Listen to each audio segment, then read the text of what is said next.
Hello guys, कैसे हैं आप। मैं उम्मीद करती हूँ कि सब लोग अच्छे होंगे, मस्त होंगे।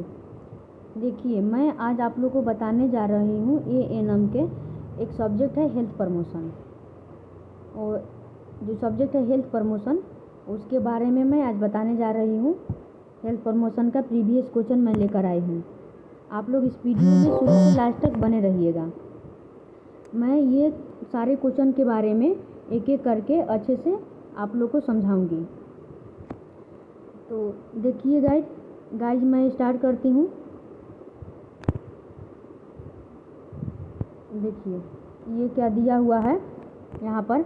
Bihar nurses registration council Patna, revised auxiliary nurse and midwife first year, health promotion. क्या है सब्जेक्ट में? Health promotion. 22 अक्टूबर 2021 का पूछा हुआ है। ये प्रीवियस क्वेश्चन है। एनम ऑल क्वेश्चन, सभी प्रश्नों का उत्तर लिखें। ठीक है, ये प्रीवियस क्वेश्चन है। आप लोग ध्यान से देखिएगा। एनम का एग्ज़ाम होने वाला है, बहुत जल्द ही एग्ज़ाम होगा। ये क्वेश्चन आप लोग ध्यान से देखिएगा, मैं इसके बारे में बता रही हूँ। देखिए, इसमें टाइमिंग आपका ये 3 घंटे की रहती है। टाइमिंग 3 घंटे के रहते हैं और मार्क्स इसमें फुल मार्क्स 25 नंबर है। क्या है? 75 नंबर का ये सारा क्वेश्चन है। फुल मार्क्स 25 नंबर है। ठीक है, अब मैं क्वेश्चन के बारे में बताती हूँ आप लोग को। नेक्स्ट देखिए, चलती हूँ मैं अब क्वेश्चन की ओर। देखिए फर्स्ट क्वेश्चन, ये लॉन्ग आंसर क्वेश्चन, दीर्घ उत्तरीय प्रश्नों के उत्तर दें। फर्स्ट क्वेश्चन क्या करे? दीर्घ उत्तरीय प्रश्नों के उत्तर दें। फर्स्ट क्वेश्चन ए में क्या कह रहा है, आप लोग ध्यान से देखिएगा। Define digestive system, describe digestive system with labelled diagram, name its supporting organs. ठीक है, क्या कह रहा है कि डिफाइन डाइजेस्टिव सिस्टम, पाचन तंत्र के परिभाषित करें। पाचन तंत्र के परिभाषित करना है और इसका सचित्र वर्णन करें एवं इसके सहायक अंगों के नाम लिखें। क्या करना है कि पाचन तंत्र के बारे में परिभाषा लिखना है, उसके चित्र के साथ वर्णन करना है, उसके नाम वगैरह लिखकर और उसके सहायक अंगों के नाम भी लिखना है। ठीक है, ये है आपका 8 नंबर का। इसमें 2 क्वेश्चन दिया हुआ है। देखिए ये यहाँ पर दिया और का मतलब क्या होता है? अथवा। अथवा में एक दूसरा क्वेश्चन दिया हुआ ये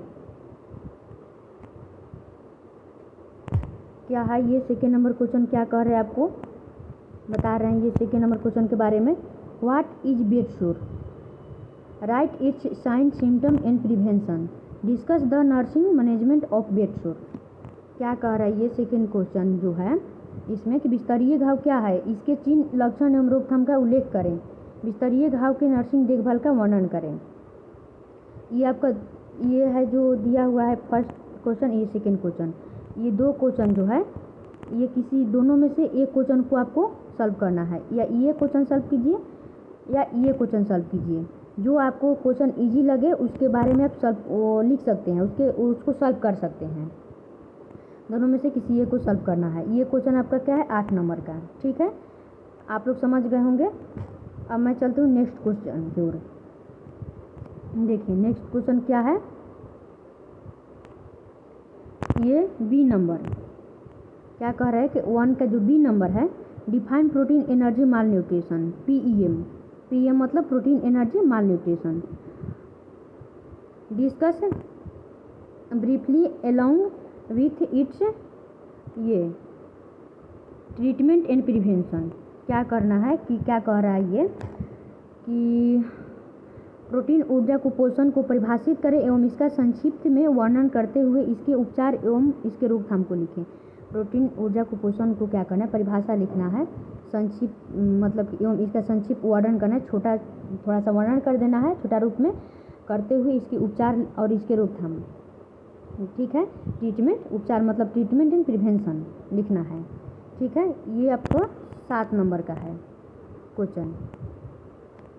देखिए दिया हुआ है यहाँ पे, ये 7 नंबर का है। ये आपका बी नंबर क्वेश्चन है। आप लोग समझ गए होंगे। अब मैं चलती हूँ नेक्स्ट क्वेश्चन की ओर। नेक्स्ट क्वेश्चन क्या कह रहा है, 2 नंबर। एक क्वेश्चन का ए और बी हो गया। ए में 2 क्वेश्चन था, उसमें से एक सॉल्व करना है। आप लोग समझ गए होंगे। बी जो कह रहे क्वेश्चन उसको सॉल्व करना है। अब मैं बता रही हूँ सेकेंड क्वेश्चन 2 नंबर देखिए ये है, क्या कह रहा है कि discuss in detail the step wise process of water purification and right the harms of using hard water. ठीक है, क्या कर रहा है कि जल के शुद्धिकरण के प्रक्रिया के चरणों को विस्तार से लिखें और कठोर जल से होने वाली हानि का उल्लेख करें। क्या करना है कि जल के शुद्धिकरण की प्रक्रिया के बारे में लिखना है, चरणों के बारे में विस्तार से लिखना है एवं कठोर जल जो होता है उससे जो हानि होती है उसके बारे में लिखना है। ठीक है, ये आपका है क्वेश्चन 8 नंबर का। ये क्वेश्चन 8 नंबर का है, 2 का ए। ठीक है, अब मैं चलती हूँ नेक्स्ट क्वेश्चन की ओर। ये है बी नंबर, 2 का बी। 1 का भी ए बी था जैसे, 2 का बी नंबर है define mental health and describe है डिफाइन मेंटल हेल्थ है the discuss the factor affecting mental health है। क्या कह रहा है ये क्वेश्चन कि मानसिक स्वास्थ्य की परिभाषा लिखें एवं इसे प्रभावित करने वाले कारकों का उल्लेख करें। मानसिक स्वास्थ्य की परिभाषा लिखना है एवं इसे प्रभावित करने वाले जो कारक होते हैं उसके बारे में उल्लेख करना है। ये आपका क्वेश्चन है, ये देखिए ये क्वेश्चन आपका है 7 नंबर का। ठीक है, आप लोग समझ गए होंगे। अब मैं चलती हूँ नेक्स्ट क्वेश्चन की ओर। 3rd नंबर देखिए, 3rd नंबर आपका क्वेश्चन कितने नंबर का है? 15 नंबर का है ये क्वेश्चन। इसमें क्या कह रहा है 3rd नंबर में? देखिए लघु उत्तरीय प्रश्न कोई 3 चुने, short answer question choose any 3। ये क्वेश्चन आपको 6 दिया हुआ है, 6 में से आपको कोई 3 क्वेश्चन को सॉल्व करना है। जो आपको 6 में से 3 क्वेश्चन आप सॉल्व कर सकते हैं, इजी लग रहा है वो आप सॉल्व कर सकते हैं। आपका एक क्वेश्चन ये जो एक क्वेश्चन है आपका 3 मार्क्स का है। क्या है? एक क्वेश्चन 3 मार्क्स, सॉरी नहीं, ये क्वेश्चन जो है ये आपका 5 मार्क्स का है और सॉल्व कितना करना है आपका 3 क्वेश्चन, तो कितना हो गया 15 मार्क्स। तो ये आपका 6 क्वेश्चन दिया हुआ है और 3 क्वेश्चन सॉल्व करना है और एक क्वेश्चन 5 मार्क्स का है जो, और 3 क्वेश्चन को सॉल्व करना है। ठीक है, आप लोग समझ गए होंगे इतना। चलिए क्या क्या दिया हुआ है क्वेश्चन में ये हम लोग देखते हैं। तो देखिए फर्स्ट क्वेश्चन क्या है, सेल के बारे में लिखना है। सेकेंड क्वेश्चन क्या है, सेकेंड क्वेश्चन है फूड अडल्ट्रेशन। क्या है? फूड अडल्ट्रेशन, आहार अपमिश्रित। ठीक है। सी नंबर क्या है, कुकिंग मेथड एंड प्रिंसिपल। ये सी नंबर जो है कुकिंग मेथड प्रिंसिपल, खाना पकाने की विधि एवं सिद्धांत, इसके बारे में लिखना है। आपका 4 नंबर क्वेश्चन क्या है, प्रदूषण जल के कारण होने वाले रोग। जो प्रदूषित जल होता है उसके कारण जो रोग होते हैं उसके बारे में लिखना है, वाटर बर्न डिजीज। 5 नंबर क्या कह रहे हैं, वेस्ट मैनेजमेंट, कचरे का निस्तारण की विधियाँ, इसके बारे में लिखना है। 6 नंबर क्या कह रहा है कि माल एडजस्टमेंट, कुसंयोजन। ठीक है, क्या क्या आप लोग देखें, कोशिका सेल देखें, ये सेल है, ये फूड अडल्ट्रेशन है। C number cooking method and principle है। D number water borne disease है और ई नंबर वेस्ट मैनेजमेंट है। एफ नंबर माल एडजस्टमेंट है।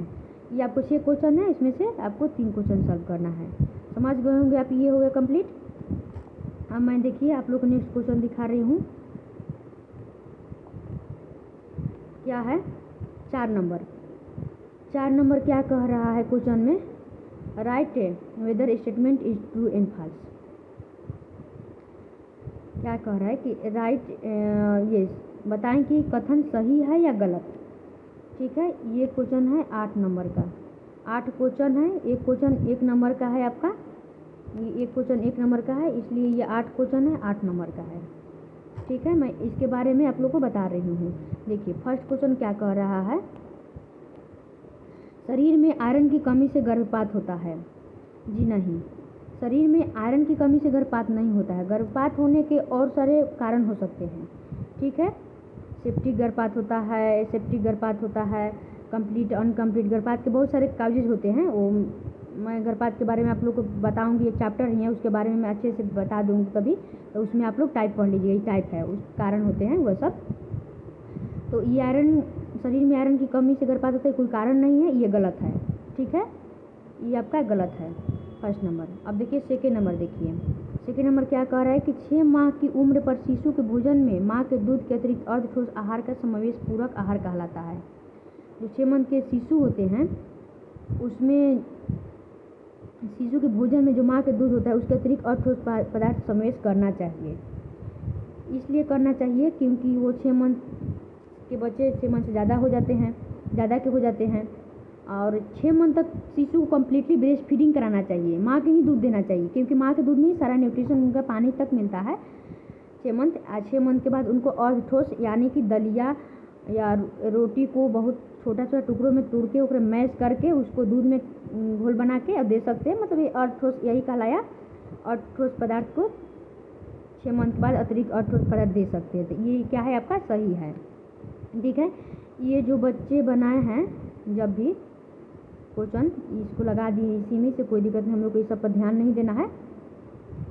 देखिए थर्ड नंबर क्वेश्चन क्या कह रहा है, नर्स को भावनात्मक रूप से अस्थिर होना चाहिए। जी नहीं, नर्स को भावनात्मक रूप से अस्थिर नहीं, आपको स्थिर होना चाहिए, ठीक है। क्या होना चाहिए, नर्स को स्थिर होना चाहिए, भावनात्मक रूप से अस्थिर नहीं होना चाहिए, ठीक है। तो ये क्वेश्चन गलत है, ये थर्ड नंबर आपका क्वेश्चन जो है जो गलत है। अब आते हैं 4 नंबर क्वेश्चन। देखिए 4 नंबर क्वेश्चन क्या कह रहा है, मानसिक रूप से अस्वस्थ व्यक्ति स्वबोध होता है, ठीक है। ये जो 4 नंबर आपका क्वेश्चन है, मानसिक रूप से स्वस्थ व्यक्ति स्वबोध होता है, नहीं सॉरी, मानसिक रूप से अस्वस्थ व्यक्ति स्वबोध होता है, जी नहीं, मानसिक रूप से स्वस्थ व्यक्ति स्वबोध होता है, अस्वस्थ व्यक्ति स्वबोध नहीं होता है, ये गलत है आप लोग का 4 नंबर, ठीक है। अब आते हैं 5 नंबर पर। 5 नंबर क्या करें, पर्यावरण प्रदूषण हमारे स्वास्थ्य पर अनुकूल प्रभाव डालता है। पर्यावरण प्रदूषण जो होता है हमारे स्वास्थ्य पर अनुकूल प्रभाव डालता है, सही बात है, बिल्कुल अनुकूल प्रभाव डालता है। उसे क्या होता है, वृद्धि विकास में, खान पान में बहुत सारी होता है कारण जो अनुकूल प्रभाव डालता है हम लोग का पर्यावरण प्रदूषण हमारे स्वास्थ्य पर, तो ये आपका सही कह रहा है, ठीक है। अब आते हैं 6 नंबर। 6 नंबर क्या करें, संवातन का अर्थ आंतरिक एवं बाह्य हवा का विनिमय होता है, सही बात है। संवातन जो वेंटिलेशन होता है हम लोग का, तो वो क्या करता है कि बाहर का हवा अंदर भेजता है और अंदर का हवा बाहर भेजता है, मतलब विनिमय करता है, मतलब विनिमय मतलब कि आदान प्रदान करता है, ठीक है। तो ये कह रहे हैं कि संवातन का अर्थ आंतरिक एवं बाह्य हवा का विनिमय होता है, ये सही है। अब आते हैं 7 नंबर। 7 नंबर क्या कह रहे हैं कि 4 माह बच्चों को केवल स्तनपान कराना चाहिए, सही बात है। 4 मंथ नहीं, 6 मंथ तक बच्चों को केवल स्तनपान कराना चाहिए, 4 मंथ का स्तनपान कराना चाहिए, तो जी जरूर कराना चाहिए, इसलिए सही है। 8 नंबर क्या कह रहा है, पोटेशियम की कमी से गंडमाला होता है, ग्वाइटर जो रोग होता है पोटेशियम की कमी होता है, जी नहीं, पोटेशियम की नहीं कमी, आयोडीन की कमी से ग्वाइटर रोग होता है। क्या कह रहा है कि deficiency of protein causes goitre, sorry deficiency of potassium causes goitre, ये नहीं होगा, यहाँ होगा कि deficiency of iodine causes goitre, iodine की कमी से गंडमाला रोग होता है, ये कह रहे पोटेशियम कमी से, इसलिए ये गलत है। ये आप लोग 4 नंबर क्वेश्चन है, अच्छे से समझ गए होंगे। अब आते हैं आप लोग को लेके 5 नंबर क्वेश्चन। ये 4 नंबर क्वेश्चन था, 4 के बी है, 5 नंबर नहीं है, 4 के बी में ए करके बी करके दे दिया है। तो देखिए 4 के बी में है आपका फिल इन द ब्लैंक्स, रिक्त स्थानों को भरें, ठीक है। तो देखिए रिक्त स्थान को भरना है। फर्स्ट नंबर क्वेश्चन क्या कह रहा है कि कार्बोहाइड्रेट शरीर को क्या प्रदान करने वाला मुख्य स्रोत है, ठीक है। कार्बोहाइड्रेट जो है शरीर को क्या प्रदान करता है, तो कार्बोहाइड्रेट शरीर को ऊर्जा प्रदान करने वाला मुख्य स्रोत है, क्या है, कार्बोहाइड्रेट शरीर को ऊर्जा प्रदान करता है, उसका मुख्य स्रोत है। फर्स्ट नंबर हो गया आपका। देखिए ये जो बी नंबर है, 4 का बी नंबर क्वेश्चन, ये 7 नंबर का है, 7 क्वेश्चन है और 7 नंबर का है, आप लोग ध्यान दीजिएगा, ये 1 नंबर का है, 1 नंबर यह क्वेश्चन है, ठीक है। हम देखिए सेकेंड नंबर पे आते हैं। सेकेंड नंबर क्या कर रहा है, वृद्धावस्था में प्रतिदिन कितनी कैलोरी की आवश्यकता होती है। तो देखिए वृद्धावस्था में क्या होता है कि प्रतिदिन 1600 से लगभग 1600 से 3000 तक कैलोरी की आवश्यकता होती है। क्या होती है वृद्धावस्था में 1600 से 3000 किलो कैलोरी की आवश्यकता होती है। ठीक है, आप लोग समझ गए होंगे 2 नंबर क्वेश्चन। अब आते हैं हम 3 नंबर क्वेश्चन। 3 नंबर क्या कह रहा है कि दूध को निश्चित अवधि पर उबालने की विधि को क्या कहते हैं। दूध के जो निश्चित अवधि तक उबालने की विधि को कहते हैं उसको क्या कहते हैं, तो उसको पाश्चुरीकरण कहते हैं। ठीक है, 3 नंबर क्या होगा, पाश्चुरीकरण कहते हैं। अब आइए 4 नंबर। 4 नंबर क्या कह रहे हैं कि मस्तिष्क की रचनात्मक तथा क्रियात्मक इकाई को क्या कहते हैं। तो मस्तिष्क की रचनात्मक जो क्रियात्मक इकाई होती है उसे न्यूरॉन कहते हैं। क्या कहते हैं, न्यूरॉन, तंत्रिका कोशिका। मस्तिष्क की रचनात्मक क्रियात्मक इकाई न्यूरॉन होता है। आते हैं 5 नंबर। 5 नंबर क्या करें, थायमिन। विटामिन बी को थायमिन बोला जाता है। तो विटामिन बी क्या है, जल में घुलनशील विटामिन है। ठीक है, क्या होगा, थायमिन जल में घुलनशील विटामिन। बी और सी जल में घुलनशील विटामिन होता है। एडीए के फैट में, वसा में घुलनशील विटामिन होता है। तो क्या करें, थायमिन। विटामिन बी के बारे में कह रहे हैं आपका, तो विटामिन बी क्या है कि आपका जल में घुलनशील है, जल में घुलनशील विटामिन है। ठीक है, आप लोग समझ गए होंगे। अब आते हैं 6 नंबर। 6 नंबर क्या कह रहा है, खाली रोग जल के द्वारा प्रसारित नहीं होते। कौन सा रोग है जो जल के द्वारा प्रसारित नहीं होते हैं। देखिए यहाँ पर और सारे रोग हैं, लेकिन अस्थमा लिख देंगे यहाँ पे। अस्थमा जो होता है ये क्या होता है कि जल के द्वारा प्रसारित होने वाले रोग नहीं होते। डेंगू भी है, इन्फ्लुएंजा है, ये सब जल से नहीं प्रसारित होता है। तो ये रोग जल के द्वारा प्रसारित नहीं होता है। ये अस्थमा रोग जल के द्वारा प्रसारित नहीं होता है। ठीक है, 7 नंबर क्या कह रहे हैं आपका, 7 नंबर क्वेश्चन, मानसिक रूप से खाली अपने जीवन में निर्णय लेने में सक्षम नहीं होते। कैसा जो व्यक्ति है मानसिक रूप से अपने जीवन में सक्षम लेने में निर्णय लेने में सक्षम नहीं होते हैं, वो अस्वस्थ व्यक्ति होते हैं। अस्वस्थ, मानसिक रूप से अस्वस्थ जो व्यक्ति होते हैं, मेंटलनेस जिनका होता है, मानसिक रूप से अस्वस्थ व्यक्ति को, वो अपने जीवन में कभी भी निर्णय लेने में सक्षम नहीं होते हैं और निर्णायक होते हैं। वो व्यक्ति क्या होते हैं कि और निर्णायक होते हैं, निर्णय लेने में सक्षम नहीं होते हैं। ठीक है, आप लोग समझ गए होंगे। तो ये क्या था आपका क्वेश्चन, 4 के ए हो गया, 4 के ए हो गया कंप्लीट, और ये 4 के बी था। ये आपका 4 के ए 8 क्वेश्चन था 8 नंबर के, ये 4 का बी में 7 क्वेश्चन था 7 नंबर के, हो गया। ये आप लोग इतना समझ गए होंगे। देखिए नेक्स्ट क्वेश्चन पर हम लोग आते हैं, 5 नंबर। देखिए 5 नंबर क्वेश्चन में क्या कह रहा है, ये 5 नंबर में मिलाना है, कॉलम में से कॉलम बी को मिलाना है, मैच करना है। ठीक है, तो हम लोग इसको मिलाएंगे। फर्स्ट क्या है, विटामिन के। विटामिन के का कार्य क्या है, रोग कह रहे हैं, ये ब्लड को क्लॉटिंग करने से बचाता है। ठीक है, ब्लड जो क्लॉट करता है, विटामिन की लगा इस देते हैं ब्लड, ताकि ब्लड को क्लॉटिंग ब्लड क्लॉटिंग करता है विटामिन के। ठीक है, ब्लड अनियमित रूप से स्राव न हो, इसके लिए विटामिन के दिया जाता है। इसलिए विटामिन के क्या दिया है, ब्लड क्लॉटिंग, रक्त को संघटन करता है। ठीक है, विटामिन के करता है विटामिन के क्या करता है, ब्लड को क्लॉटिंग करता है। क्लॉटिंग करने की क्षमता विटामिन के में रहता है। सेकेंड क्या है, कार्बोहाइड्रेट। कार्बोहाइड्रेट क्या है, एक मोनोसैकेराइड है। मोनोसैकेराइड में ग्लूकोज और फ्रुक्टोज की मात्रा होता है, शर्करा होता है। मोनोसैकेराइड एक शर्करा है, ये कार्बोहाइड्रेट मोनोसैकेराइड है। ठीक है,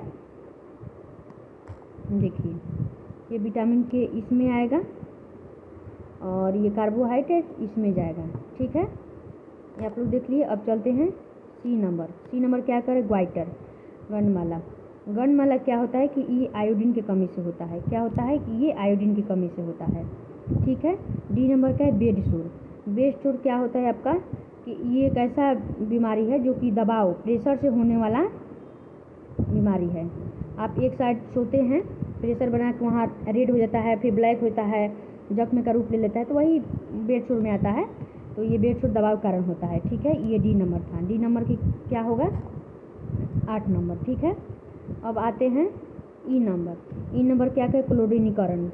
क्लोरीनीकरण क्या होता है, यहाँ क्या है, जल शुद्धिकरण। देखिए ये वाटर प्यूरिफिकेशन, जल शुद्धिकरण करते हैं। क्लोरीकरण एक विधि है जल शुद्धिकरण करने का, ठीक है, ये हो जाएगा इसका।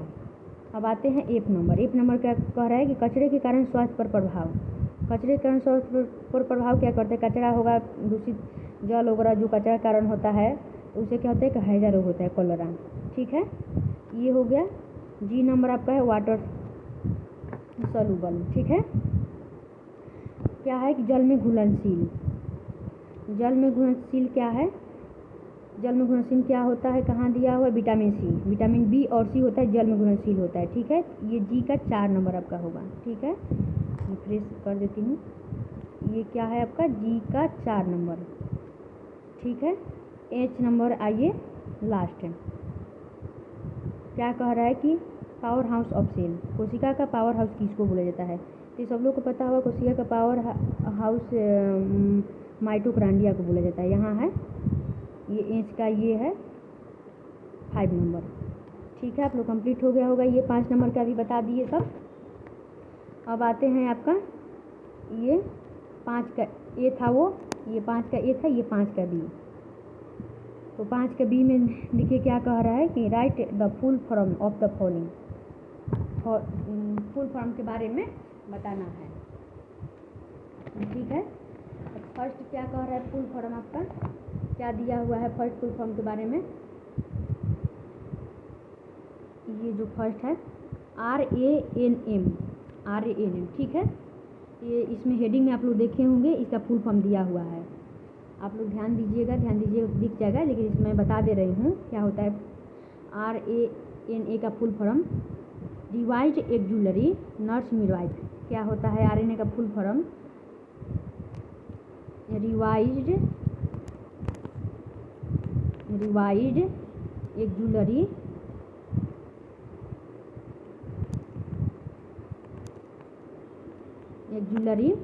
Nurse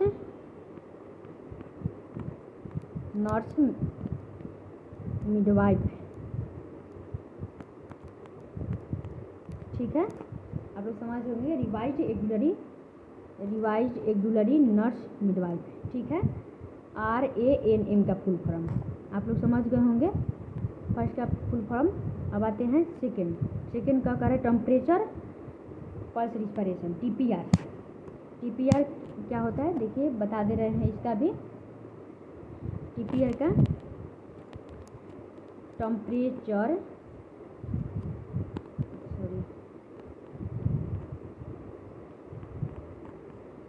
temperature pulse respiration.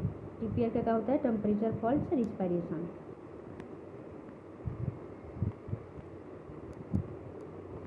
क्या होता है, टेम्परेचर पल्स रिस्पिरेशन, TPR का फुल फॉर्म, ठीक है। आप लोग समझ गए होंगे TPR का टेम्परेचर पल्स रिस्पिरेशन। अब आते हैं थर्ड नंबर क्या कह रहा है, PEM। क्या कह रहा है, PEM का फुल फॉर्म क्या होता है, protein energy malnutrition, protein energy malnutrition, ठीक है। ऊपर में हम लोग पढ़े थे, शॉर्ट में लिखना था, लॉन्ग क्वेश्चन में ही था, प्रोटीन एनर्जी मालन्यूट्रिशन के बारे में लिखने के लिए दिया होता क्या है, प्रोटीन एनर्जी मालन्यूट्रिशन, PEM, ठीक है। आप लोग समझ गए। अब आते हैं 4 नंबर क्या कह रहे हैं, BD जो होता है इसके बारे में कह रहा है। तो BD का फुल फॉर्म होता है ब्रांकियल डिजीज। क्या होता है, branchial disease, BRANCHIAL, branchial disease, DISEASE, branchial disease होता है BD का फुल फॉर्म, ठीक है। आप लोग समझ गए होंगे। अब आते हैं 5 नंबर में TDS कह रहा है, TDS, देखिए TDS के फुल फॉर्म क्या होता है, टीयर इन डाई, ठीक है, टीयर इन डाई, ठीक है। इसका क्या होता है, ये दो दावा का मेथड है, दावा देने का जो होता है ना विधि, उसके बारे में TDS से कहता है, उसी के बारे में दे दिया है। दिन में 3 बार जो दवा दी जाती है उसको TDS बोला जाता है, तो यही ये कह रहा है, ठीक है, टीयर इन डाई। अब आते हैं आपका 6 नंबर। 6 नंबर क्या है, ECT। ECT का मतलब क्या होता है आप लोग बता दे रहे हैं, इलेक्ट्रो कन्वल्सिव, क्या होता है, इलेक्ट्रो कन्वल्सिव थेरेपी। देखिए फुल फॉर्म बता देते हैं ECT का। ECT electro ELECTRO electro convulsive therapy. क्या होता है, इलेक्ट्रो कन्वल्सिव थेरेपी, ठीक है, ECT का फुल फॉर्म। अब आते हैं लास्ट है 7 नंबर आपका, लास्ट 7 नंबर में क्या है, MSE। MSE का फुल फॉर्म क्या होता है बता दे रहे हैं आप लोग को।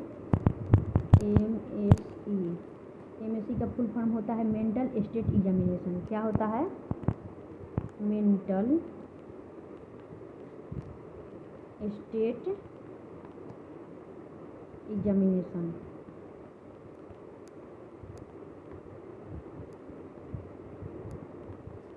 मेंटल स्टेट एग्जामिनेशन होता है MSE का, ठीक है।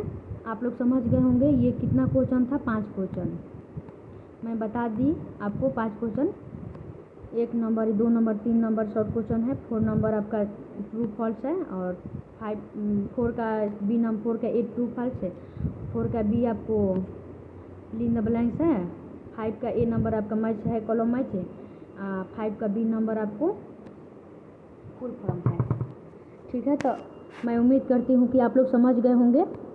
ध्यान दीजिएगा क्योंकि ये नाम का एग्ज़ाम होने वाला है। मोस्ट VVI क्वेश्चन है ये, क्या है कि मोस्ट VVI क्वेश्चन है आप लोग को एग्ज़ाम के व्यू से, ठीक है, एग्ज़ाम के व्यू से, ठीक है। आप लोग ध्यान दीजिएगा, ये मैं प्रीवियस क्वेश्चन पेपर लेके आई हूँ आप लोग के लिए, ठीक है। Thank you guys.